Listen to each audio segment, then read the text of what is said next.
Hi guys, thank you for watching my YouTube channel. Thank you all for watching my previous videos and thank you for coming back. This time I'm talking about something totally different. I'm talking about my career. I am an algorithmic trading developer and I think it's an interesting job, and I think I would like to help someone out there on how they could get to do it and what we really do.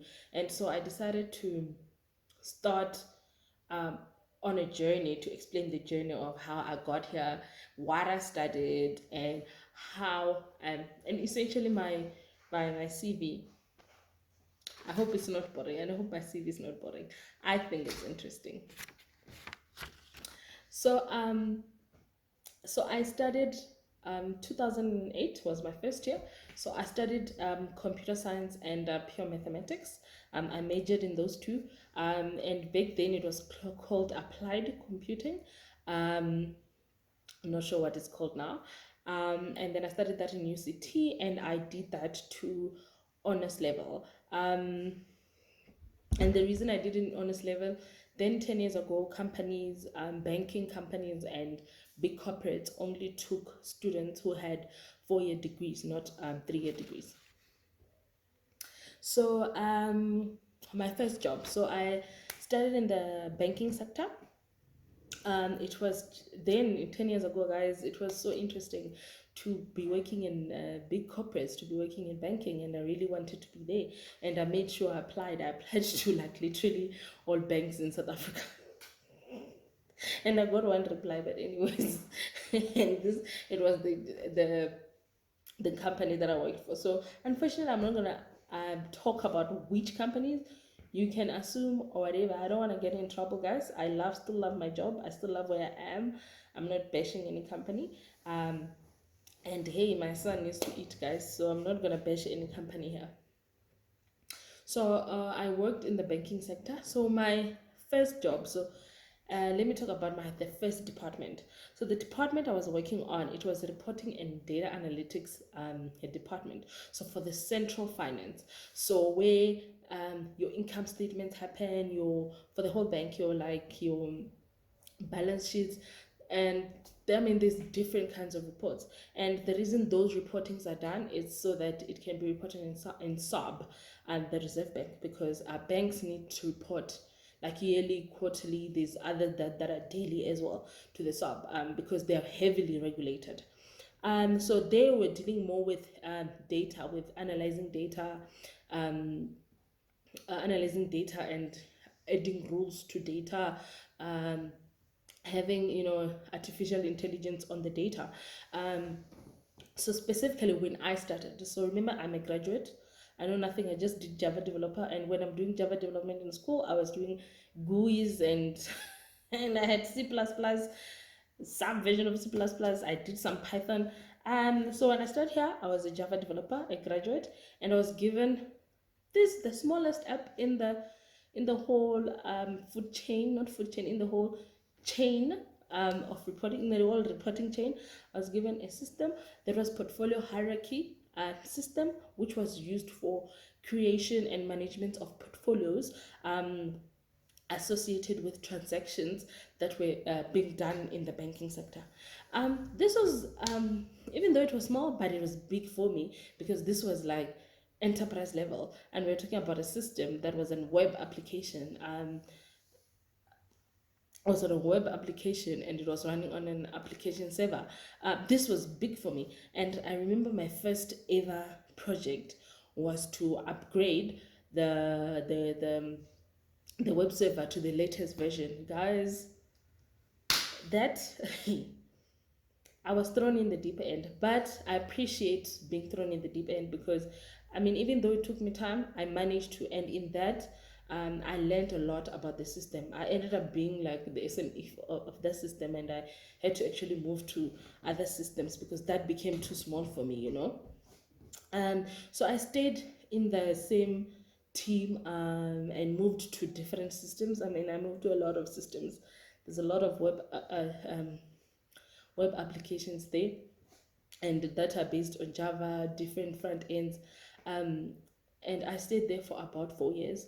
And at that point, I wanted to leave. Um, I didn't have a reason that I was leaving, valid reason that I was leaving, because one, I was happy with my team lead, I was happy with my head. I mean, I didn't have a problem, but my honest reason, which obviously I wouldn't tell someone when I'm having an interview, is that I had FOMO. I had FOMO that other people were leaving companies, and I had stayed in the company for 4 years, and I had FOMO why are other people leaving, and um, the second reason being I had applied for this current role, so in the same company, and I didn't get it. So after being mature about it, I realized I really flunked that interview and I needed experience with interviewing skills. And that's why I literally moved. It's not a valid reason because I was happy. Um, so then I moved to my second job, which is totally different. So I moved to insurance industry. I moved to company that was dealing with life covers and funeral covers. So the system there, what I was working on a commission management system. So for agents, it was similar. I just felt it was similar to the portfolio hierarchy system. Um, Literally, they were using the same front end, using the same web server. It was just me in the same the same system but different companies. And remember, the portfolio hierarchy system, I did it in my first year, and I mean, and the reason honestly that I didn't stay long in the life cover company was that I felt, to be honest, I was not being challenged enough, and literally I wasn't, because where I was in my previous company, I was further doing like a really interesting stuff. I was doing really problem solving, huge problems, dealing with a lot of data, production issues, and yeah, I only stayed for 6 months. But the nice thing about life insurance industry is that they pay a lot of overtime, and I think I pushed it for 6 months because I really enjoyed that. I really enjoyed that you see your rewards of working late nights, you see the rewards of working on Sundays, and they're immediate. The feeling is very exciting. But you get over it, man. You get over it. Over after 6 months, you're like, you know what? No. But what I love about myself when I was in that role, I pushed. I made sure the project that was stale, the project that needed a developer, that needed developer to do something, I was there. I was the developer, I was the architect, I was doing literally everything. And I remember when I gave the team lead my resignation, there was this huge prod issue that I was solving that day. And I sat there, I looked at it, and I came up, I was like, oh, this is the problem, guys, please sort this out. And he's like, he literally breathed in, he's like, why? What do I need to do? Do you need more money? I was like, I honestly, there's nothing to do with the team. Um, I just I left my previous team for no reason, so I need to go back. But I was not going back. I was going to a sister company to my previous job. So now I moved to banking, but the retail side. So my third job was retail side. Right now, I was more of a senior Java developer. Moving from a mid, I went to more of a senior Java developer. Um, right now, I was working in retail and online banking. I think a lot of us understand online banking. What online banking is, like, you go on your computer, not the app. I was not working on the app, so there was a division for app. I was not working on the app. I was working on the online web based. So I was working on the web based, and then I was more concentrated on the business banking, corporate. Also, man, I felt like at that point, I felt like, no, man, I just need to go back. I'm missing my old team because personally, doing uh, a lot of front end based, a lot of front end intensive programming doesn't excite me a lot. So I needed to be full stack. I needed to be front end, back end as well. So it needs to be everything. I need to start from the from the front end and back to the end. And if there's a database, I need to do database as well. I like that. I don't like just being concentrated on one thing. So because in the retail, I was concentrated on the front end, it really didn't excite me. I mean, I only stayed there for 5 months. Um, and in that 5 months, literally, I went back to my old team. I just called my head. I think I talked to my team lead or the head.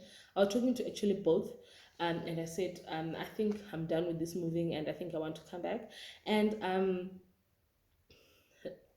so when they checked, there was no headcount. So there was no headcount for a permanent job.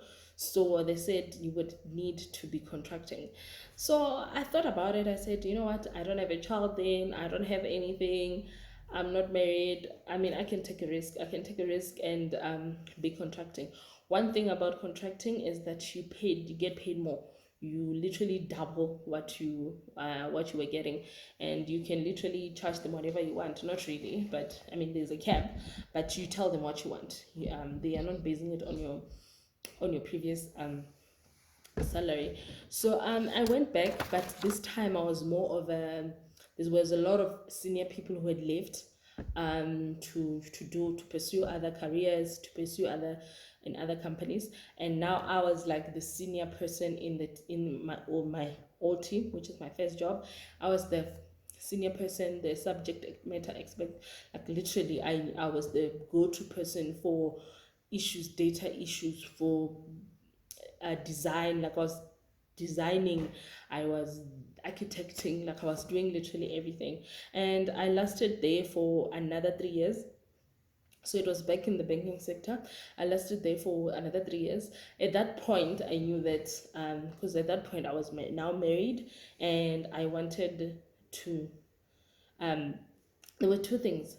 I wanted one to have a stable job, because being a contractor is a lot of work. You need to do your own tax. You need to get a tax consultant. You need to keep slips. You need to like slips that you used to eat for like food allowance, and there is like a lot of things. The management of just being a contractor was just too much. And remember, with a contractor, what happens is that your money just get taxed, and everything else you need to do yourself. You need to do your RA. You need to do your pension. That's why you get a lot of money, because there's a lot of risk, and you don't have leave days. So I had to work for my leave days. So I was literally working so hard. Like, yo, I remember even my honeymoon, like I had to work for the 2 months. I was working like 12 hours, 12 hours so that I can take leave. So, I mean, you can only do that for some time. And especially because I knew that I wanted to start a family. So at that point, that was reason number one. So I started looking, and that at that point I wanted to look for, because I was now more senior. That was in 2019. I was now more senior, and I could be team lead. So I wanted to be a Java team lead. So I was applying for Java team leads, and I did get Java team leads and two Java team leads, and other one was an architectural. But in the midst of me applying, my dream role, which is this one that I'm working, came out. So I the algorithmic trading developer, they posted it in the same company. And I was like, gosh, let me apply again. Because I had applied once, didn't get it because I flunked, and I was just not ready. Because just to give you an idea, this um this role requires you to love maths. It's a lot of mathematics, a lot of coding, a lot of technical. You need to be very good technically and very good mathematically.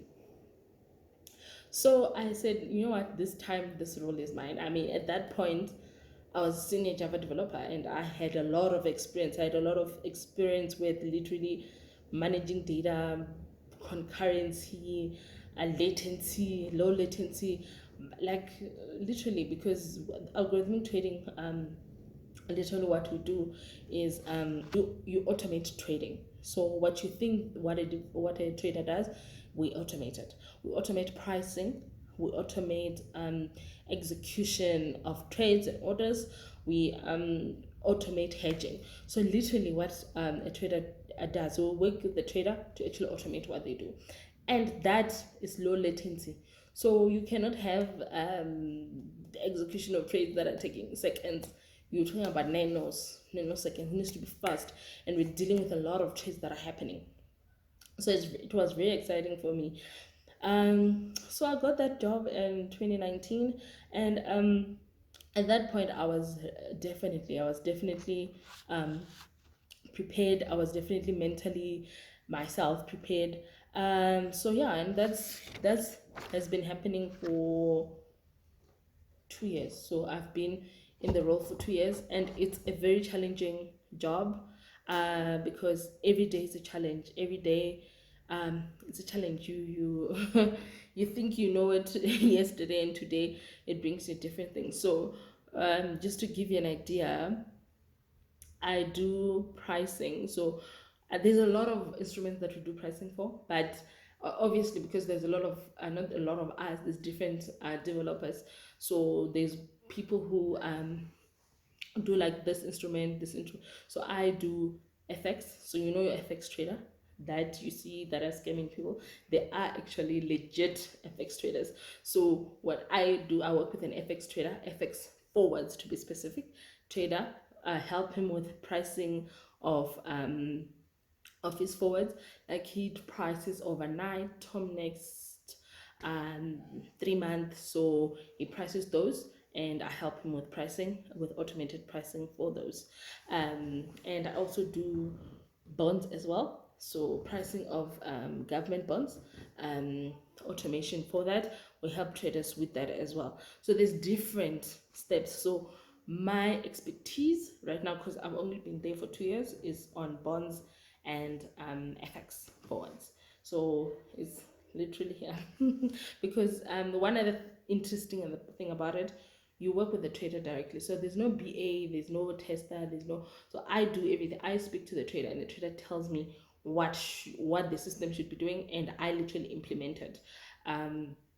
So he won't tell me exactly how I need to do it. He just tells me this is what I want to see, this is what I want to do, and I need to think, okay, for me to get this number, I need to calculate using this using, say for example, this interpolation method. I need to use this formula to actually do the calculation. I need myself to figure out which formulas do I need. So for me, that is interesting because I love maths. I mean, I studied maths. I love numbers. I love difficult problems, and this job is literally solving problems each and every day. There's no day that I'm not solving problems, though it's very hectic, and it becomes very hectic. It can become very hectic, but yeah, I love it. So the last part of this, which I think it's important that if you wanna be have a career in Java development, you should know what you're getting yourself into, and whether this is lucrative for you or this is. So I decided to take the numbers that we salaries, the numbers that we were working with 10 years ago, and then I applied inflation on them, right? Calculations on them, so that they are today's numbers. So I can't be talking about salaries of 10 years ago because they're not relevant. There's not going to help you anyways. They were different. So when you were looking for a job, you had to choose which industry do you want to work on.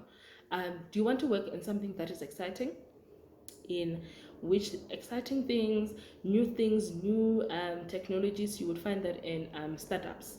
You would find that maybe in telecoms.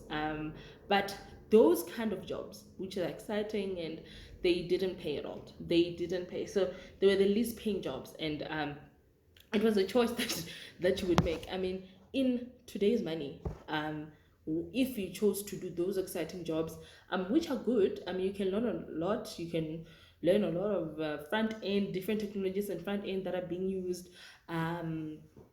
which is good. Those companies were literally paying about 300K, 300,000 per annum. So that's about 25,000 per month. After tax, in today's money and pension and whatever, you would probably take home 17, I think. Yes, this was when you were working for telecom startups, There's more of the smaller corporate, right? I'm not sure about internships that were paying 5,000. If you were a graduate and you had a degree, 4-year degree, you were going to have a graduate program. You're not going to go for an internship. And then you had the mid levels. The mid was with companies that are large companies. So your banking were paying really good, and your insurance industries and those companies, and they're really paying good. And in today's money, the mid ones, we're paying about 500 per annum. I'm talking about a graduate salary here that you start with. You do not have experience at this point of time. This is your day one. This is your salary number one. And you had companies that were really paying good and everybody wanted to work for them. Like there was one big insurance company that we all wanted to work for, and there was one big banking company that we wanted to work for. And in today's money, it was paying about 600 k, 600,000 per annum. Think about 600. You are starting more than 500,000 as a graduate writing code. You do not know anything. So what you would do as well to check how much in different careers you would get paid, you could go to Glassdoor. It has an app and also a website. Glassdoor, you can check the salaries. So right now in Glassdoor, if I go and say what is the average salary for a junior developer who has 0 to 2 years experience, because at Glassdoor people put their salary anonymously and they put the company. So that's the nice thing. You can go check on Glassdoor for this company, how much are they paying if you have this number of experience. Right now, on average, a junior developer is getting paid between 400 and 450 per annum on Glassdoor. That is the average.